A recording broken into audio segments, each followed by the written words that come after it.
Hi everyone, Naskia Davos here. Welcome to this video. So let's talk about 5 things to do on the first day of your quit. This video is for you if you're currently planning and preparing for your quit smoking journey and you're going through the quit smoking stages of the CBQ method and you want to know what will happen on your quit date so you can feel more confident and prepared. And this video is also for you if your quit date is coming up in a day or two, or maybe it is today, right now, and you want to know how to better navigate this new beginning so you can set yourself up for success. Because the truth is that firsts generally are kind of weird. I still remember my first driving lesson. I now live in London, so I don't drive because there is no need, but I grew up in Athens, Greece, and as a kid, I could not wait to learn how to drive and gain my independence and go places and all these feelings that come with learning how to drive. So I was very excited. So I go confidently to my first driving lesson. I meet my teacher. I get into the car. And as I start realizing everything that it takes to drive consciously, I was shocked because when I used to look at people driving and my family, it looked so easy, so natural. So I expected to have that experience. But I get into the car and there were so many things to focus on, where to put this hand and that hand and where to put the right leg and the left leg and how to hold my posture and to look around and being mindful of my surroundings and my teacher and myself. It was the most stressful experience, especially for my teacher, because there were so many things to focus on, so many things to be conscious of, little things that I was not aware of before. So I left that lesson not knowing that I could do it. And not long after that, it was the first time I drove my dad. And we went to a vacant lot and I was driving him around in circles. I wanted to show him what I've learned, but I remember he was pulling the handle of the passenger's seat for dear life. He was pushing the imaginary brakes. He was terrified. And I was terrified that I will never be able to drive and that I will never learn, I will never do it, and that I will never feel confident enough to trust myself alone. So first, have this feeling that is neither good nor bad, it's just new. And that new experience, that new feeling, it is our mindset and our attitude that colors this newness with positivity or negativity. And there are 5 things you need to do so you can have a positive experience on your quit smoking day and along the way. The first thing is to have a coping plan. A coping plan can be as simple as knowing what you will do and say when you have a craving or encounter a smoking trigger. It can be as simple as that, but having a plan allows you to bypass the automatic habit of reaching for a cigarette, and instead of reaching for a cigarette, you reach for something else or you do something else. The coping plan is an instruction made for you, by you, on how to handle new situations as a non-smoker. For example, your coping plan could include, when I am at work and my colleagues go out for a cigarette break, I will say, no thank you, I'm going to take a walk. Or I will say to myself, you don't smoke anymore, you're a non-smoker now. Or I will do that, I will do deep breathing, I will go for a walk. Anything will work, just have a plan. Or in my morning, if I have a morning cigarette craving, I will do this. I will remember that. I will tell myself that. And I also encourage you to add to your coping plan a time to feed your mind with empowering stuff. Every day, for example, you can add to your coping plan. When I feel low, I will watch a motivational video. When I feel that I am thinking about smoking, I'm going to watch a quit smoking video. There are many videos on this channel, and I strongly encourage you to keep watching them even after your quit date, because they will teach you coping skills, they will help you shift your mindset, they will help you deepen your understanding and ultimately become a happy non-smoker. The second thing to do on your quit date is to ask yourself this simple question. Am I seeing smoking as something that would add under any circumstance value to my life? If your answer to that question is absolutely no, there is no way I see smoking as something that I could want or could be beneficial to me under any circumstances, then that's fantastic. Congratulations. It means you're mentally free from smoking. You have overcome the mental addiction. Now, the physical hold that smoking has over you, the physical addiction, it's not something to worry about. All you have to do to overcome the physical addiction is stop putting nicotine in your body. Smoking is 80% mental and 20% physical. Once you stop putting nicotine in your body, nicotine will leave your body completely 3 to 5 days after your last cigarette. So all you have to do to beat the physical addiction is to stop taking nicotine. What is a cause of worry is the mental addiction. The mental addiction is how much you believe you enjoy or need smoking and how much part of your life it is. So that's why you're asking yourself this question on your quit date. Now, if the answer is yes, if you ask yourself, am I seeing smoking as something that would add under any circumstance value to my life? And your answer is yes. There are some situations where I could see myself potentially wanting to light up. Then write all those scenarios you can imagine, write them down without any judgment. These answers are a gift to yourself because they show you exactly in which places smoking is still has a mental hold over you. So this shows you what you need to research. For example, if you answer, yes, if I have extreme anxiety, I could potentially smoke. Or if I am with that smoker friend, I could be tempted. Or if I become irritable, I could smoke. Write those things down. And that shows you need to learn more about stress management strategies or nicotine and anxiety or socializing as a non-smoker or focusing as a non-smoker. These things are the knots, are the pressure points where the mental addiction still has hold over you. So knowing what they are will allow you to undo those knots, cut them and cut yourself loose. You can do that by going through the 4 quit smoking stages of the CBQ method. So if your answer is, yes, I actually need to quit smoking, but I still enjoy it, I still miss it. If that's your answer, then you need to work on overcoming fully the mental addiction. And you can find many videos on this channel about that. I will put more resources under this video. But if your answer is, I actually don't want to smoke anymore, I am really committed, I really don't see smoking as something valuable, but I know that in some situations I could be in danger, then just focus on learning more about those situations. Number 3 is to throw away your cigarettes, your lighters, your ashtrays, everything smoking related. I know that we tend to do the opposite of that. I've done it as a smoker. We quit smoking and we think, I want to keep some cigarettes around just to feel safe, just to feel in control, just in case I need it.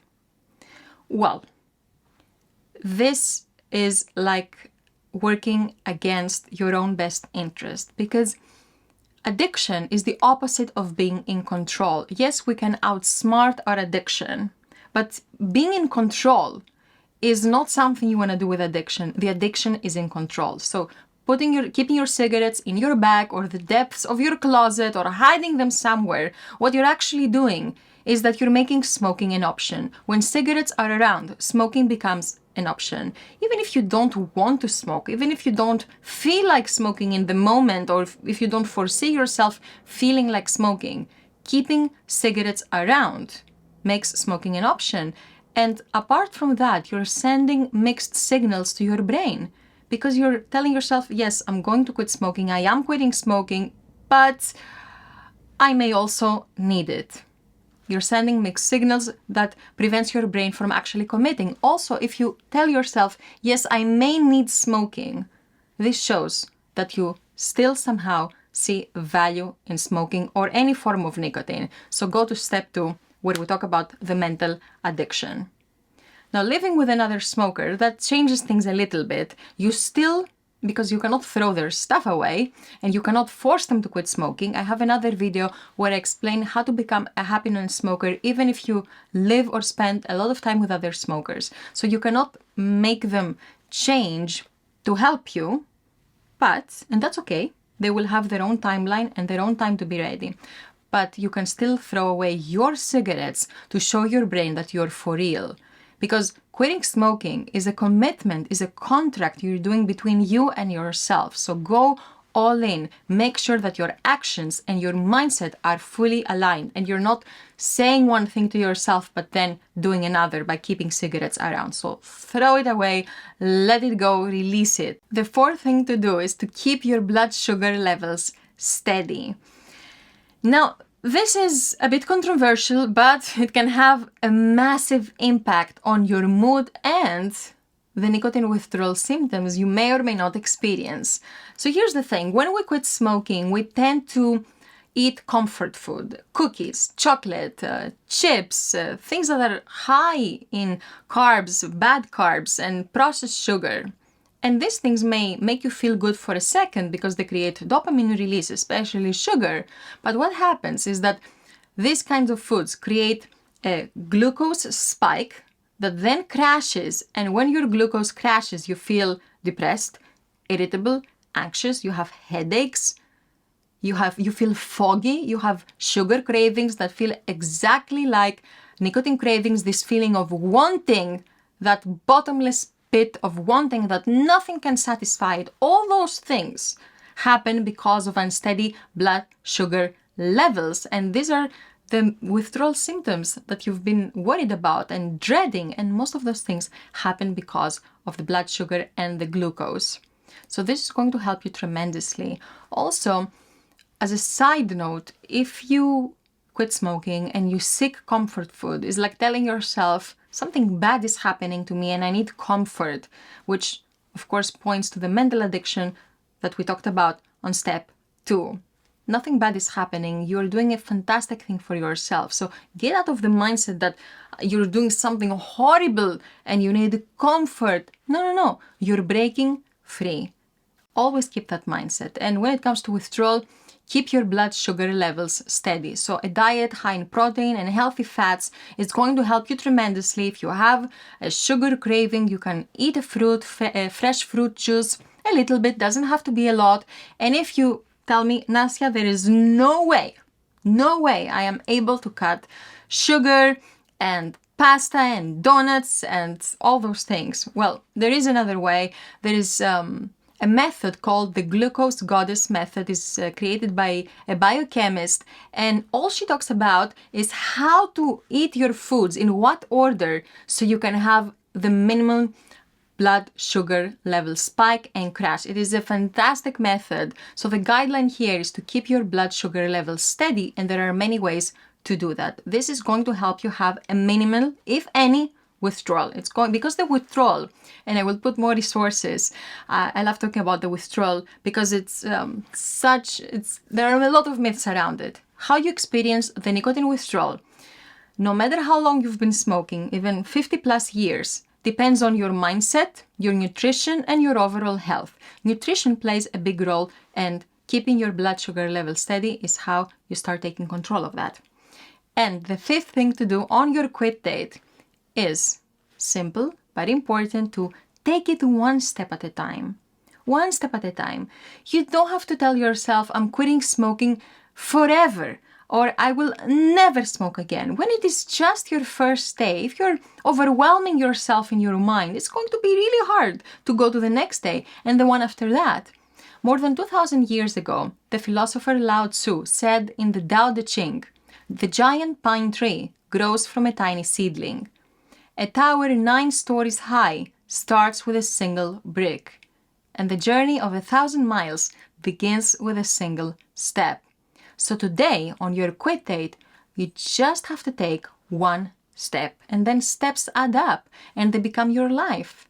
And you look back and it was easy and enjoyable. So why overwhelm yourself before you ever have the chance to take the next step and the next one? One of our CBQ program members, Val, I interviewed her years after her quit, and the video is on the CBQ Method channel. It's a fantastic video. It is a member favorite. So Val talks about this taking it one step at a time, and she says that when you have a craving or when you have a bad day, just focus on staying smoke-free today. Just focus on overcoming this craving. And when you focus on the here and now, on the obstacle, the step that's in front of you, suddenly it all becomes so easy. It all becomes so doable. So one day at a time, one day at a time. And that's how you do everything, one day at a time. Even driving, I was so terrified, but by driving every day, by getting back at it, because it's something I really wanted, remember? By doing it every day, it eventually became part of me. I stopped thinking about consciously all the little things, and they became a habit, and that habit became second nature. And so it can be with quitting smoking, and so it has been for me with quitting smoking and many other people. And quitting smoking is even easier to become second nature because being a non-smoker is your true nature. You were born to be a non-smoker. That is your natural state. So you're not changing into someone else. You're going back to your real self. So at the end of the day, you know that your body, your mind is an inertia that pushes you, that wants you to be a non-smoker. So all you have to do is let it. So that's it for this video. Let me know in the comments, is your quit date today? When is your quit date? When was your quit date? Did you like this tip? Which one was your favorite one? Let me know in the comments. I cannot wait to hear from you. Thank you so much for watching, and I'll see you next time. If you want to quit smoking in a way that's easy, natural, and permanent, then you need to check out the CBQ method. The cognitive behavioral quitting method is based on psychology, and it has helped millions quit smoking and vaping in just 4 steps, in just 4 stages. The 4 stages of the CBQ method reprogram your brain and remove your desire to smoke so you can quit easily and naturally, even if you've tried everything but nothing has worked for you, and even if you've been smoking all your life and smoking is all you know. To learn more about the CBQ method and see how it can help you quit smoking for good, go to startcbq.com. This page is for you if you're trying to quit smoking and you want to see how this step-by-step process works, or if you've recently quit but you're struggling. This page will show you how the CBQ can help you and how to get started for free. So go to startcbq.com to learn more, and I'll see you there.